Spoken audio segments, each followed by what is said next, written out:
Phase transitions. Generally, matter exists in three forms: solids, liquids, and in gas phases.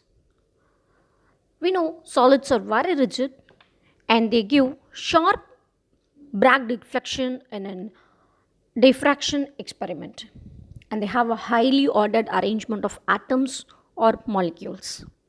Whereas liquids and gases are fluids, they do not have a long range order in the case of distribution of atoms or molecules. So, it is easy to move from one phase to another.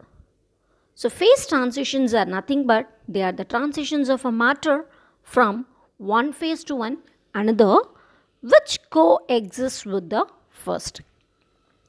These transitions involve a change in the mutual arrangement of molecules as well as in the thermodynamic properties of the system. And phase transition points can be classified as solid to liquid phase transition point as melting point. Liquid vapor phase transition points can be named as boiling point, and solid to vapor phase transition point is called as the sublimation point. And there are two types of phase transitions. The first classification is called first order phase transition. The second one is called as second order phase transition. First order phase transition, the change of phase which takes place at constant temperature and pressure, and in which the heat is either absorbed or evolved during the change of phase. Such kind of transitions are called first order transition. So during this phase transition, there will be a change in entropy as well as in its density. And the Gibbs function G remains constant in both the phases. But the first order derivative of G, that is the Gibbs function with respect to temperature and pressure, is discontinuous at the transition point. And the best examples for the first order phase transition is the transformation of water into vapor at constant temperature and pressure, the transformation of ice into water at 0 degree centigrade and at atmospheric pressure.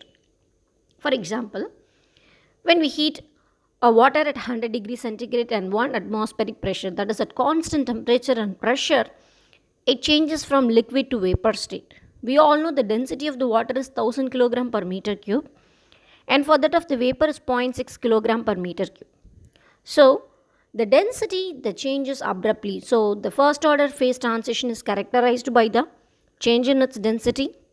So, and there will be not that much of order in the distribution of molecules and atoms. So, the entropy also changes. Next is second order phase transition. The second order phase transitions are characterized, the entropy and density change gradually. Whereas in the first order phase transition, it happens abruptly at the transition point. But in second order phase transition, the entropy and density change gradually and very slowly.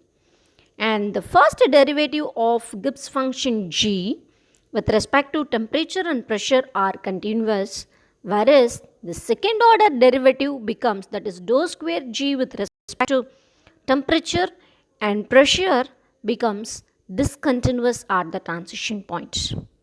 All throughout this phase transition, there is no heat either absorbed or evolved during the process.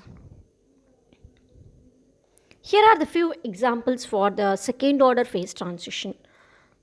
The first is transition of liquid helium-1 to liquid helium-2, transition of a ferromagnetic material to an paramagnetic material at the Curie point, a transition of a superconducting metal into an ordinary conductor in the absence of a magnetic field, order-disorder transitions in chemical reactions involving chemical compounds of alloys. These are the very good examples of second order phase transition.